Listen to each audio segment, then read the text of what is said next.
ಹಳೆಯ ಚಿನ್ನದ ಒಡವೆನ ಅಧಿಕ ಬೆಲೆಗೆ ಮಾರಬೇಕೆ? ಅಂದ್ರೆ ಆಟಿಕಾಗೆ ಕಾಲ್ ಮಾಡಿ 8880 ಅಟ್ಟಿಕಾ ಗೋಲ್ಡ್ ಕಂಪನಿ. ಬೆಳ್ಳಂಬೆಳಿಗ್ಗೆ ಸದ್ದು ಮಾಡಿದ ಪೊಲೀಸರ ಬಂದೂಕು ಮಾರಕಾಸ್ತ್ರಗಳೊಂದಿಗೆ ಓಡಾಡ್ತಾ ಇದ್ದ ಆರೋಪಿಯ ಕಾಲಿಗೆ ಫೈರಿಂಗ್ ಆಗಿದೆ. ಸೋಮಸುಂದರಪಾಳ್ಯ ಕೆರೆ ಬಳಿ ಪೊಲೀಸರ ಕಾರ್ಯಾಚರಣೆ. ಇನ್ನು ಆರೋಪಿ ಜಿಶಾನ್ ಕಾಲಿಗೆ ಗುಂಡು ಹಾರಿಸಿ ಪೊಲೀಸರು ಆತನನ್ನ ಬಂಧಿಸಿದ್ದಾರೆ. ಬಂಡೆಪಾಳ್ಯ ಠಾಣೆ ಪಿಎಸ್ಐ ಸಚಿನ್ರಿಂದ ಆರೋಪಿಗಳಿಗೆ ಫೈರಿಂಗ್ ಆಗಿದೆ.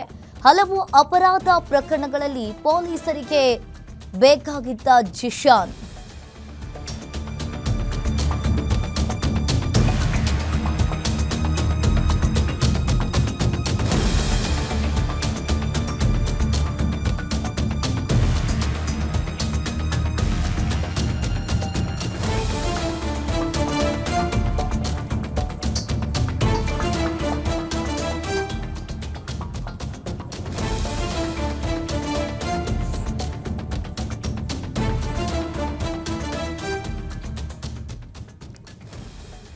ಇನ್ನು ಬಂಡೆಪಾಳ್ಯ ಠಾಣೆ ಪಿಎಸ್ಐ ಸಚಿನ್ರಿಂದ ಆರೋಪಿಗಳಿಗೆ ಫೈರಿಂಗ್ ಆಗಿದೆ. ಹಲವು ಅಪರಾಧ ಪ್ರಕರಣಗಳಲ್ಲಿ ಪೊಲೀಸರಿಗೆ ಬೇಕಾಗಿದ್ದ ಜಿಶಾನ್.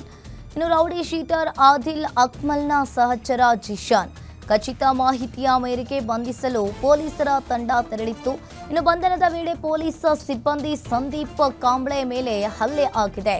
ಮೊದಲು ಗಾಳಿಯಲ್ಲಿ ಒಂದು ಸುತ್ತು ಗುಂಡು ಹಾರಿಸಿ ಶರಣಾಗುವಂತೆ ಎಚ್ಚರಿಕೆ ನೀಡಿದ್ದಾರೆ ಪೊಲೀಸರು. ಆದರೂ ಕೂಡ ಇಲ್ಲಿ ಪಿಎಸ್ಐ ಸಚಿನ್ ಮೇಲೆಯೂ ದಾಳಿಗೆ ಮುಂದಾದ ಆರೋಪಿಯ ಕಾಲಿಗೆ ಫೈರಿಂಗ್ ಆಗಿದೆ. ಗಾಯಗೊಂಡ ಜಿಶಾನ್ ಮತ್ತು ಪೊಲೀಸ್ ಸಿಬ್ಬಂದಿ ಸಂದೀಪ್ ಆಸ್ಪತ್ರೆಗೆ ದಾಖಲಾಗಿದ್ದಾರೆ. ಇನ್ನು ಸಂಜಯ್ ಗಾಂಧಿ ಆಸ್ಪತ್ರೆಯಲ್ಲಿ ಇಬ್ಬರಿಗೂ ಕೂಡ ಚಿಕಿತ್ಸೆಯನ್ನು ನೀಡಲಾಗ್ತಾ ಇದೆ. ಖಚಿತ ಮಾಹಿತಿಯ ಮೇರೆಗೆ ಬಂಧಿಸಲು ಪೊಲೀಸರ ತಂಡ ತೆರಳಿತ್ತು. ಇನ್ನು ಬಂಧನದ ವೇಳೆ ಇಲ್ಲಿ ಜಿಶಾನ್ ಕಾಲಿಗೆ ಪೆಟ್ಟು ಬಿದ್ದಿರುವಂಥದ್ದು, ಗುಂಡು ಹಾರಿರುವಂಥದ್ದು.